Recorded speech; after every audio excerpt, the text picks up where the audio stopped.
د اسلامي امارت د دفاع وزارت وایي د فوج شمېر 150,000 کسانو ته رسېدلی دی او که اړتیا ولیدل شي دا شمېر ښایي زیات هم شي. د دفاع وزارت سرمفتش مفتي لطیف الله حکیمي چې د فوج د معیاري کولو دنده ورتر غاړې ده په یو مرکه کې ویلي دي د پوځ سرتیر یې ټول طالبان نه دي. نوموړي دا ومنله چې د اسلامي امارت د حکومت په پوځي بنسټونو کې د فساد بیلګې شته خو دا ادعا یې رد کړې ده چې ګواکې د اسلامي نظام د ملګرتیا او انډیوالۍ پر بنسټ چلیږي او له دې امله یې ځواکونه د واحدې قومندې لاندې نه دي. اوس اساسي پوښتنه دا ده چې د افغانستان جغرافي او د افغانستان امنیتي وضعیت ته په کتو سره دغه 150,000 کسیزه اردو چې اسلامي امارت تر په خپل دغه یو کلن مزل کې چمتو کړې ده بسنه کوي او کنه نور هم باید دغه اردو کې زیاتوالی راشي او کار پر وشي. سلام وخت مو بخیر، زه حبیب الرحمن صافی یم او تاسو د کاوش خپرونه ګورئ. په خپرونه کې راسره دوه تنه میلمانه هم راسره شته دي چې یو سیاسي شنونکی یوسف امین زازی او بل ډنمارک هیواد څخه راسره د سکایپ له لارې نظامي کارپو میر عرب شاه چمتو میلمانه دي. تاسو دواړه د خپرونې ښه راغلاست. مننه صاحب، سلامت صاحب. زازی صاحب بحث به له تاسو را پیل کړو. مهرباني. مخکې له دې چې د اسلامي امارت په دغه 150,000 کسیزه اردو باندې خبرې وکړو راځئ پیل به د اسلامي امارت په دغه یو کلن مزل باندې وکړو چې په دغه یو کال کې دوی په نظامي برخه کې څومره فعالیتونه کړي او څومره دغه هیواد دپاره او ستاسو دپاره د منلو وړ دي. مننه، سلامت اوسئ. تاسو ته درنه میلمه چمتو صاحب ته او تاسې د تلویزیون ټول لیدونکو او اورېدونکو ته نیک هیلې او احترامات وړاندې کوم. علیکم سلام. ګوره، اول خو د امنیتي برخه کې کوم موضوعات چې امنیتي سکتور سره اړه لري یا مونږ که داسې ووایو چې د هیواد دپاره یو چتر د امنیتي ایجادیږي چې دا د په ټولو برخه کې هغه خپل شعبات لري، صنوف لري، تشکیلات لري، وسلې او تجهیزات لري د ننني عصر په مطابقت سره. نو باید افغانستان هم د مونږ هوا، هم ځمکه، هم سرحدات، هم ښار، هم کلي باندې دا ټول باید محفوظ وشي. دا کار چې وشي یو وخت کې مونږ ورته وایو چې زمونږ وسلوال پوځ د مونږ سرحداتو نه، ملي حاکمیت نه، استقلال نه، تمامیت ارضي نه، د خلکو سر و مال او ناموس نه دی دفاع او توانمندي هغه لري، یعنی وس او توانمندي لري. زازی صاحب زما پوښتنه دا ده چې کله چې د جمهوریت سقوط وکړ اسلامي امارت راغی دلته اردو د صفر نه دغه اردو را شروع شوله، د صفر نه په فعالیت باندې شروع وکړه، په جوړېدو یې هم شروع وشوله. په دغه یو کال کې دغه 150,000 کسیزه اردو جوړېدل او د دوی هغه نور فعالیتونه په نظامي برخه کې چې دوی نظامي محکمې جوړې کړلې یا مثلا نظامیانو د یونیفورم دغه برخه کې کار کړی دی، دغه څونه د یوه کال کې دغسې فعالیتونه د قدر وړ دي، ځکه د اسانه خبره نه ده وخت ته یې د صفر نه یو څه شروع کوي، خو بیا هم د صفر نه نشو ویلی ځکه دلته کاملا امکانات موجود وو، شته ظرفیتونه وو په تدریسي او تعلیم تربیه برخه کې، په تخنیکي برخه کې مونږ د وسلوال پوځ ټول هغه څه مو چې درلودل موجود وو. هغه غیر دغه نه چې څو چورلکې د مونږ د هوایي ځواک تاجکستان او ازبکستان ته لاړې، یعنې دا باید یوه محاسبه شي چې مونږ څومره وسلوال پوځ مو، څومره منصوبین لرل، څومره مو وسایط لرل، څومره مو تجهیزات لرل، څومره مو وسلې لرلې او دا څه شوې، یعنې دا څومره حد اندازه شته، دا تر اوسه یعنې مونږ ته معلومه نه ده څومره تخریب شوي دي. نو د کوم ګامونه چې اخیستې شوي دي، مثال تعلیمي مراکز ورته خلاص دي، 2 میاشتنی 3 میاشتنی درس ورکوي چې هغه ته مونږ یعنې یو موقتي هغه سرتیری فقط څه ورته ښودلی شو، توپک ورته ښودلی شو چې په نښه کې عادي جب نظام ده چې ورته ښیي، هغه اصول دی عسکري، تعلیماتنامې زه فکر کوم چې نشته وي د تعلیماتنامو په اړه خو یې ویلي وو چې پخوانۍ هغه کومې تعلیماتنامې چې هغه راټولوو د هغو نه یو جامع خو نه فعلا خو نشته که نه، اصولنامې نشته دي که نه، د قراول دا ټول مسایل خو یو نظم ده د عسکري نظام خو ډېر یو سپېڅلی پاک نظام ده. نو ما شخصا زه د دې نه خبر نه یم چې د دوی هغه تعلیمي برخه په کومه کچه ده. بیا سر دغه نه مونږ یې اورو چې 500 نفره 400 نفره 200 نفره هغه کوتا موده ته 2 میاشتنې 3 میاشتنې کورسونه فارغي چې فقط هغه دومره کولی شي چې سرتېری دغه کوتا موده ته کورسونه په کار ورته څه ډول کورسونه دي چې باید ورته ایجاد شوي وو او کار دا خو ما خو ته وایي چې جنګي حالت دپاره همیشه دا کار شوی دی. خو بنسټیز کار څه ده؟ بنسټي کار بخښنه غواړم د وسلوال پوځ دپاره په ټولو صنفو کې هغه عربي ښوونځی ده، هغه عربي پوهنتون ده، هغه اکاډمي د تخنیک ده، هغه هوایي پوهنتون ده، مثلا په پولیسو برخه کې د پولیسو اکاډمي ده چې هغه 4 کلن درس ورکولی کېږي. هلته مختلف صنوف درس وایي، زده کړې کوي. زده کړې په هره برخه کې، که هغه تکتیکي برخه کوي، که هغه لوجستیکي برخه وي، که هغه تخنیکي مسایل وي، که هغه مثلا د وسلو نه د استعمال مسله وي، د هغه یعنې دغه ټولې کې په د 4 کالو کې هر بخش زده کړي، هغه مسلکي زده کړې کوي. هغه بیا د هغه نه بعضې خلکو مثلا د هېواد نه بهر په خپل مسلک کې استولی کېږي چې هلته باید دوی زده کړې وکړي، لوړې زده کړې باید وکړي. او دا ټول نظام د عسکري چې دی لکه د یو کور یا د افغانستان د نظام حکومت دغسې یو نظام دی. دا ډېر دغسې ټوکې په کار نه دي، هغه ډېر سپېڅلی نظام ده. هغه کې باید ډېر ژمن کسان، متحد کسان، بېطرفه کسان چې فقط هغه څو اصلو ته باید دوی چمتو وي. ملي اساسات، هغه اسلامي اساسات او ظرفیتونه، دا ټول هغه معیارونه باید دوی ولري. حتی صحي نګاه نه که نه مثال ښه قد ولري، ښه مثال یو د صحت نګاه نه ډېر باید کامل واوسي. هلته بیا روزنه بیا ډېر هغه واوسي، روزنه بیا ډېره اساسه ده. هغه هم د برخورد د ټولنو نه هلته چې مثال کومو فزیکي هغه چې دوی کوي تعلیمات چې ګوري، مثلا زموږ د کومنډو ځواکونه دي، هغه هلته یو تقسیم اوقات ده، څو بجې ویده کېږي، څو بجې خلاصېږي. هلته داسې نه ده چې والکه جګ شه وبچه بخي. هلته الارم ویل کېږي، په الارم به ویده کېږي، په الارم به راویښېږي، په الارم به صف کې درېږي. فکر ده ډېر خوندور هغه ده، ډېر خوندور نظام ده. بیا هم درته راګرځم چمتو صاحب، که زما غږ اورئ نو لا به شو دې ته چې د اسلامي امارت په دغه یو کال کې تقریبا تیر شو دغه 150,000 کسیزه اردو جوړېدلې د افغانستان دپاره، د افغانستان ولس دپاره، د ارضي تمامیت دپاره څونه یو ښه زیری کېدلی شي؟ بسم الله الرحمن الرحیم. تاسو ته سرپرست صاحب محترم زازي صاحب او تاسو د ټلویزیون له طریقه ټول افغانانو ته سلامونه احترامونه وړاندې کوم. را بشم تاسو سوال په جواب کې باید عرض وکړم چې هر هیواد د خپل جغرافیې ساتلو په خاطر باندې یو ملي پوځ ته او امنیتي پوځ ته ضرورت لري چې دوی د خپل هیواد د ساتلو په خاطر باندې هغه پوځونه چې د مسلکي روزنه ورکړل شي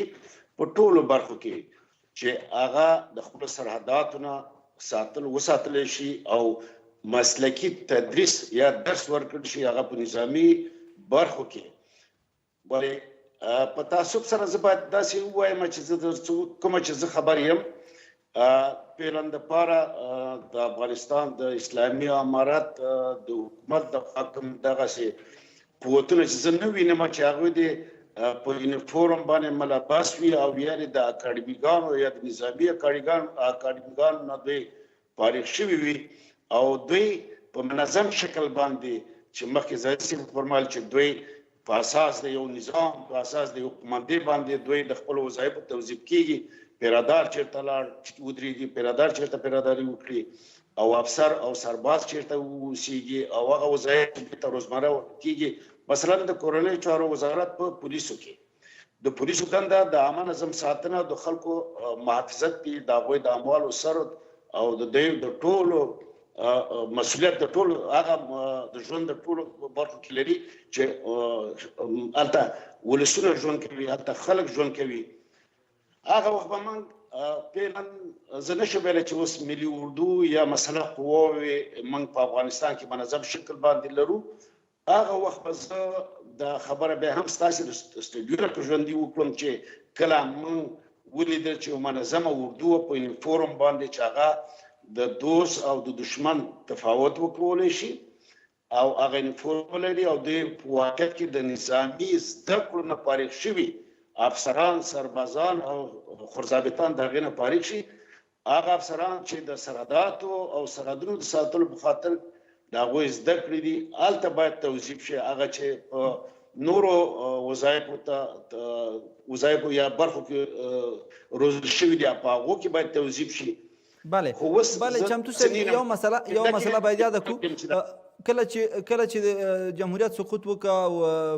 هیواد هغسې شاړ پاتې شو، اسلامي امارت راغی، فکر کوي په دغه لنډ مهال کې تقریبا 1 کال کېږي دوی 150,000 اردو برابروي. دا یو ښه ګام نه دی د هیواد د حفاظت لپاره، تر څو چې دغه شاړې پاتې کېده د هغې نه ښه دا ده چې نظام برابر شي، اقلا دونه څوک واوسي چې د هغې نه دفاع وکولی شي. او د کې شک نشته دی چې یو اندازه زما په نظر باندې دغه خپله طالبانو پرسونل چې دوی پخوا هم په دغه مسایلو کې دوی خپل یعنی د دولت په مقابل کې د پخواني حکومت په مقابل کې جنګېدل تجربې لري چې دوی څنګه محافظت وکړي، یعنی چېرته کوم وظایف اجرا کړي هغه د دوی په هغه غیر منظم شکل باندې شک نشته دی چې دوی په اول شکل باندې افغانستان ته راغلل او حکومت حاکمیت په لاس کې واخیسته. دوی ته مشکله وه، ولې بیا هم د دوی د هغه تجربو په اساس باندې چې په اوله کې ګرچې یو تعداد ګډوډي وه، ولې بیا هم په هماغه سطح باندې نه وه لکه دوی چې خلکو چې فکر کوو. نو زما هیله دا ده چې دوی غواړي چې دوی حکومتداري وکړي، ډېر مسایل دي چې هغې کې باید دوی دغه وکړي، د توجه ورته وکړي چې منظمه څنګه روزل کېږي، یو مسلکي څنګه روزل کېږي. تاسې مخکې وویل چې پخواني سربازان او افسران په د اوسني د دوی په چوکاټ کې وجود لري. زه فکر نه کوم که څوک وي او که وي ډېر کم به وي. بله دا خبره خو مفتي صاحب حکیم الله خپل لطیف الله حکیمي خپله وکړله چې پخواني افسران هم راسره شته، پخواني نظامیان هم په نظام کې برخه ورکړې ده. د هغوی په مټ باندې موږ دغه نظام راپورته کړی دی او د هغوی په مټ باندې یا د هغوی تجربو نه موږ استفاده کوو، د هغوی د زده کړو نه موږ استفاده کوو. نو زه فکر نه کوم که چېرته دوی وغواړي چې د پخواني نظامیانو نه دوی استفاده وکړي. دا په څنګ کې دی ناست دی. اول مثال یو ښه مثال لرم، ښاغلی زازید چې زه پېژنم یو مسلکي منصبدار دی، ډېر قوي پخوانی. دا یو مثال راوړم، دغه منصبداران چې په کابل کې دي، په کورونو کې پټ دي، په اطرافو کې دي، دوی د دوی نه د استفاده وکړي. دغه زموږ نظامیان پخواني خاینان ټول نه وو، البته وو پکې وو، شک نشته دی چې یو تعداد خاین پکې وو چې هغوی خپل جیبونو ډکولو په خاطر باندې ډېر څه کړي دي، د ځان دپاره یې کړي، د ملت دپاره یې نه دي کړي. هغه نه حسابوم، هغه لنډغر نه حسابوم. ولې موږ وطنپاله، وطن پرسته منصبداران، سربازان، عادي بې سواده سربازان درلودل چې نن د فقر او بېچارهګۍ سره لاس او ګریوان دي، هغه دې دوی جذب کړي، هغو ته دې وظایف ورکړي چې خلک پوه شي چې واقعا طالبان یو ملي اردو جوړه کړله، یو ملي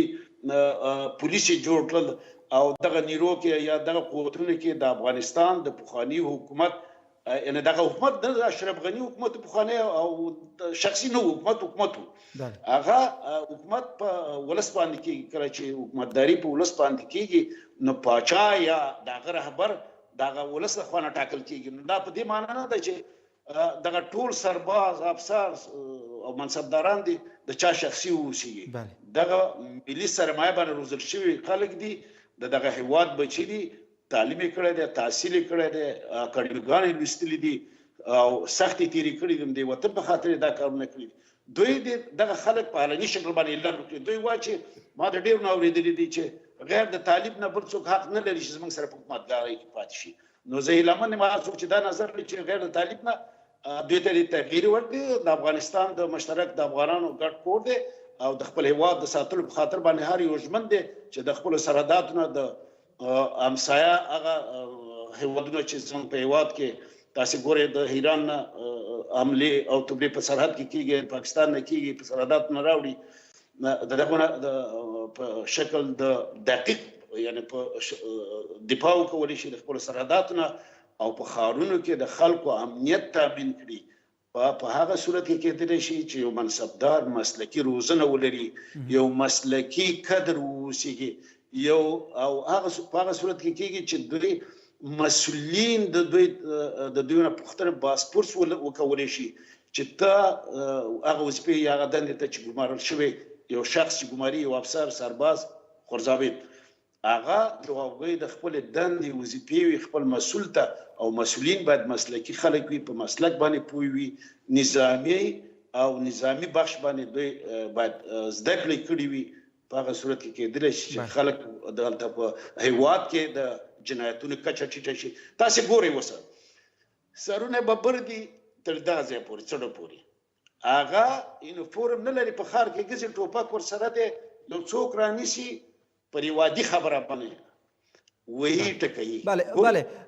چمتو صاحب د دې مسلې یادول، د دې مسلې د حل لپاره خو امیرالمؤمنین هم هغه خپل فرمان صادر کړی چې باید ویښته منظم کړي او هغه د یونیفورم مسله هم په حل کېدو کې ده. انشاءالله دا موضوع حل کېږي. بیا هم درته راګرځم چمتو صاحب، ډېره مننه.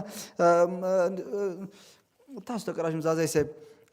فکر کوئ 150,000 اردو د افغانستان د غازي تمامیت ته په کتو سره، د افغانستان امنیتي وضعیت ته په کتو سره، هغه ګواښونه چې افغانستان ته متوجه و دغه 16 کلونو کې یا ورسره مخامخ شوي، فکر کوئ دا 150,000 اردو به ورته بسنه وکړي؟ نو د هېڅ نه خوښه ده که نه، د هېڅ نه خوښه ده. همدا اوس هر متجاوز ته تاسې د رسنۍ دي یا د ګوري، که هغه پاکستان و، که هغه ایران و، که هغه د تاجکستان مسله و، که د ترکمنستان سبز مسله و، دوی په قاطعیت ځواب ورکړی دی په همدغه تجهیزاتو چې موږ تاسې وایي چې اته ضعیف دي، که نه دوی ځواب ورکوي، دوی قاطعیت ښیي په ډېرو ځایو کې. مخکې جمهوریت داسې قاطعیت نه ښیلو، اگر چې دغه د ناټو د امریکا ستراتیژیک او امنیتي تړونونه هم لرل، مګر داسې قاطعیت موجود نه و. د امارت اسلامي د طالبان چې دی مونږ تاسې افغانان دي او ما بل سرتیر هم افغانان وو، خو لږ تفاوت دلته ده چې دلته یو عادي امارت اسلامي غړی اساسیت ښیي عاجل، هلته به عسکر ووایي چې باش قمندان امر بته، قمندان به ووایي چې باش وزیر امر بته، وزیر به ووایي چې شورای امنیت امر بته، بیا به ټلیفون نه جګولو. ښه داسې ستونزې وې. اوس یو د امارت اسلامي یو سرتیر وګوري چې هلته کوم مشکل دی، عادي قمندان یې هم ورسره ولي، یعنې دا صلاحیت لري، واک لري، اختیار لري. پخوا ما افسرانو چې هغه هم افغانان وو، سربازانو، دا هغه نه لرلو، دا صلاحیت واک یې نه لرلو. ما پخوا به دغه ولې داسې شي وو، نو دغه سیاسونو دغه ټول مردارۍ په دغه سیاسونو سیاسي هغه کیسې کې وي په انتخاباتو کې. ما به همیشه ورته ویلي چې ګورې تاسې د کوم سیاست چې کوئ د ناکامه سیاست دی، ټول چپاولګر یې غلې ته راغلي، نو دغه ما سرباز اصلا قاتلین تاسې یې، ځکه که د طالبان سره دوی که جګړه کوله نو اصلي وهل د شان اندغه نظام جمهوریت وهل. ما به د خپلو سربازانو ته په تلویزیون کې ویلي، څو وارې مې افسرانو ته ویلي دي، څو وارې جنرال صاحبانو ته ورغلی یم، د شاهد دي، لا 20-30 ته ورته یم چې تاسې د دغه خاورې بچیان یې، تاسې د دغو مثلا د دغو عذابو څه پروا لرئ، د دغه رئیس جمهور څه پروا لرئ، د دغه عبدالله څه پروا لرئ، تاسې کښېنئ ورشئ. کرزي په وخت کې مې وتلي دي، د اشرف غني وخت کې مې ولې کښېني چې د عبدالله د ټول کښېنوئ، د سیاسي هم کښېنوئ، جنرالانو، وزیر دفاع ورشه کښېنوه، د خلک کښېنوه چې وره په کومه لار روان یې. ولې ظلم، خیانت، چور، چپاول د څه حال ده؟ دغه ما حیثیت ته تاوان کوي. مګر متاسفانه چې هغو نظامیان هم مونږ ته غوږ نه نیولو، د خلک شاید یې ماریکاټونه پاتې دي پراته دي په دغه کې. اوس هم همدا خبره، یعنې اوس که دا ده چې یو احساس موجود دی، دا بالکل اوس ته د پاکستاني د اوس په یو طالب لاس وکړي، یو لوی خبرې دي، ګورئ لوی خبرې موږ زور نه لرو، هر څو راځئ حقیقت وایي. اوس همدغه تاجکستان ډېر ضعیفه ملک دی، که په موږ حمله وکړو موږ زور یې نه لرو، دا حقیقت ده، ځکه چې او وسلې نه لرو، هغه امکانات نه لرو، موږ چتر د امنیتي چې ټول صنوف د وسلوال پوځ ورکې وي هغه نشته، هغه هېڅ نشته. ډېره یو عادي پیاده برخه موږ لرو چې پیاده هم هغه پیاده صنف هم تکمیل نه ده. نور خو بیخي پرېږدئ تاسې که نه او شجاعت یې لري مردانګي افغانان لري هغه خبره په ورځي جګړه کوي سرتیري دي رښتونې سرتیري دي که نه هر افغان سرتیری دی دا مو ونه وایي ټول افغانان سرتیري دي د خپل هېواد د دفاع دپاره که نه مګم بیا هم دا تاثیر لري د مونږ په سیاست باندې د مونږ مشرتابه پورې اگر مشرتابه په نظام کې پسکرۍ کې ژمن خلک دي راځو چې اوس مونږ هغو ځای ته رسېدلي که نه رسېدلي مونږ په وسلوال پوځ په نظام کې نه تنه وسله نه تنه تجهیزات چې دا مونږ اوس ستونزې لرو که نه تعلیم تربیه انضباط دسپلین اوامر قدمه فکر ده هغه قیافه دریشي ګوره دا حتی د مونږ وخت کې مونږ به په د خپلو کاغذو کې دغسې وړوکی خله چا نه شو پیدا کولی وړوکی څه شو پاکي صفایي هغه وایي چې هلته به لیکلي چې پاکي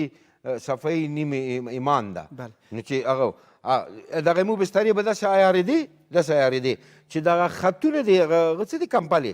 دا به د دغه سر د کاغوش نه یخ سره پرې به دغه خطونه مساوي داسې سترګې غړولې چې په یوه خط به وو یعنې یو نظم موجود و ډېر لوړ نظم بله زاده صاحب ستاسو تجربو ته په کتو سره چې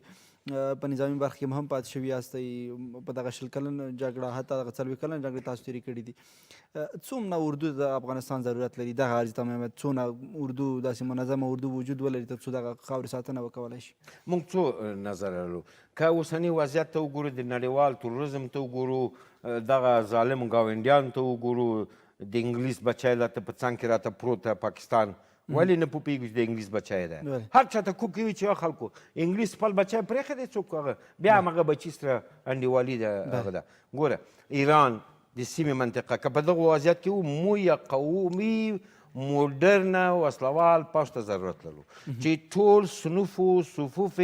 نظر به د جغرافیا د افغانستان نظر په مساحت موږ د افغانستان نظر به هغه تهدیدات چې موږ ګاونډیانې راته پیښوي وي موږ حتی اتومي سلاح ته موږ ضرورت لرو حتی موږ ذروي سلاح ته ضرورت لرو چې باید وی لرو نور خو تاسې نور خو پرېږدئ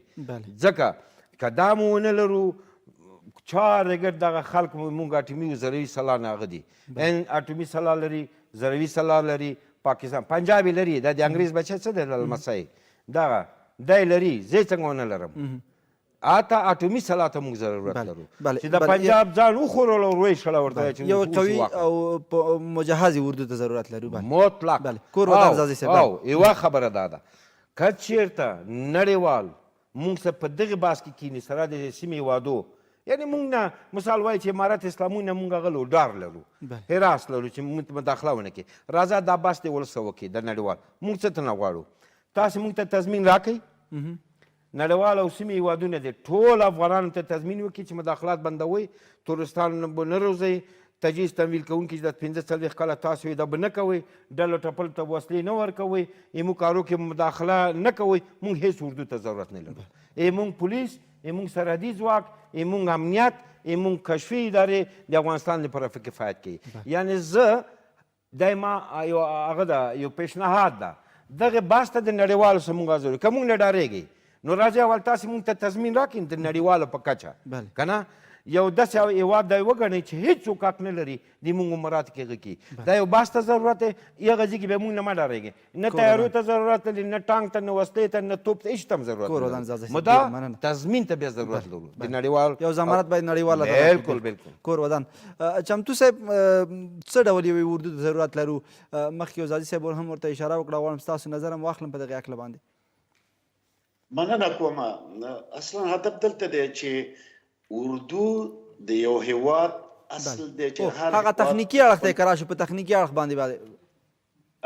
تخنیکي اړخ باندې دا موږ داسې اردو ته ضرورت لرو چې هغه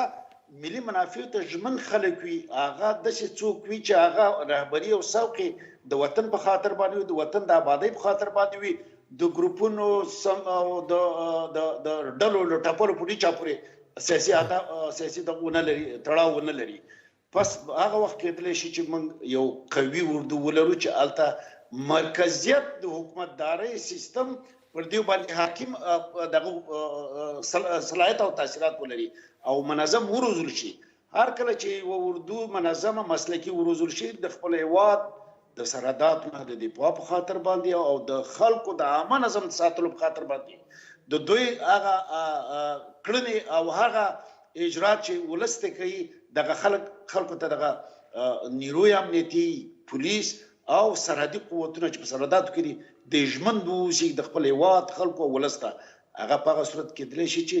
منظمه روزنه ولري منظم انفورم ولري او منظم رهبریت دوی رهبري شي چې هغه سره د وطن د احساس د وطن د صداقت د وطن د پرمختګ هغه څه باید د دوی سره موجود وي چې هغوی په دې باندې متقین وي چې دا خاوره مربوط زما ده او زه د خاورې بچی یم که نن او که سبا هغه څوک چې د وطن د خرابۍ د خاطر باندې هلې ځلې کوي لنډغري کوي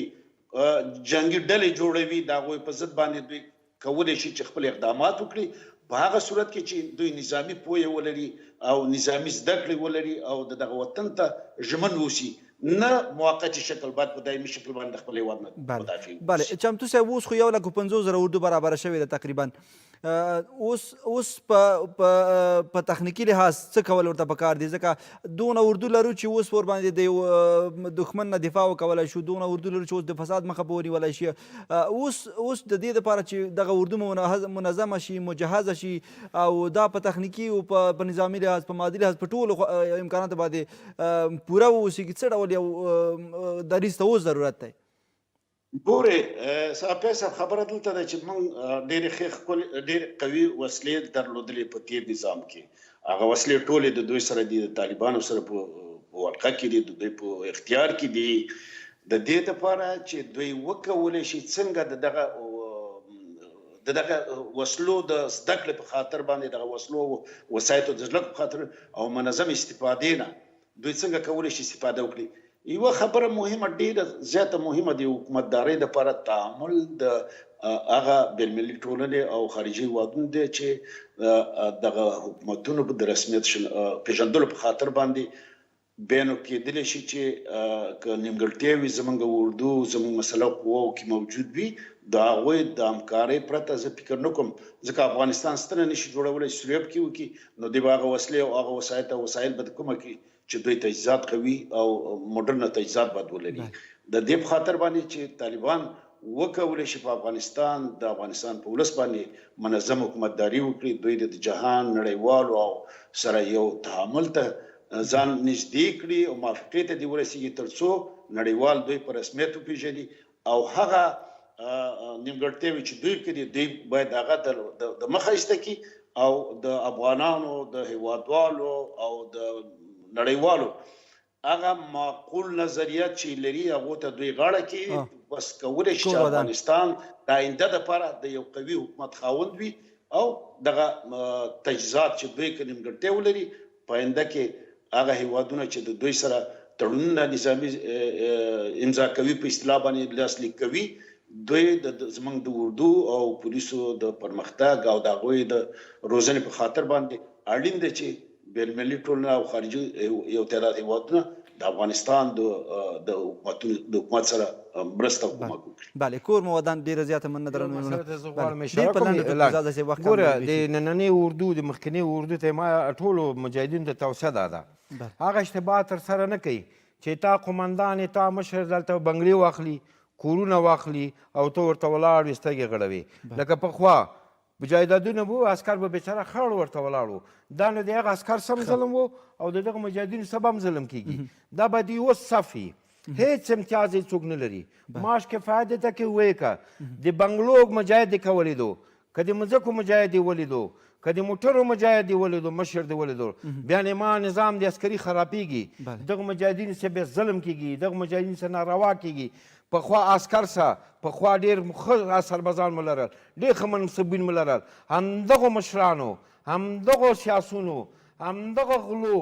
همدغو هغه د ما هغې او بله دا یوه برنامه وه پیشنهاد مې دا ده پیشنهاد مې امارت اسلامي ته دا ده چې د مکلفیت دوره د اعلان کړي هر افغان راځي ځکه دا ته د ډلو ټپلو د تنظیمو د قومونو اردو دلته یې ګټه نه ده کړې دغه هېواد دپاره د آینده دپاره کور ودان زازی صاحب ډېره زیاته مننه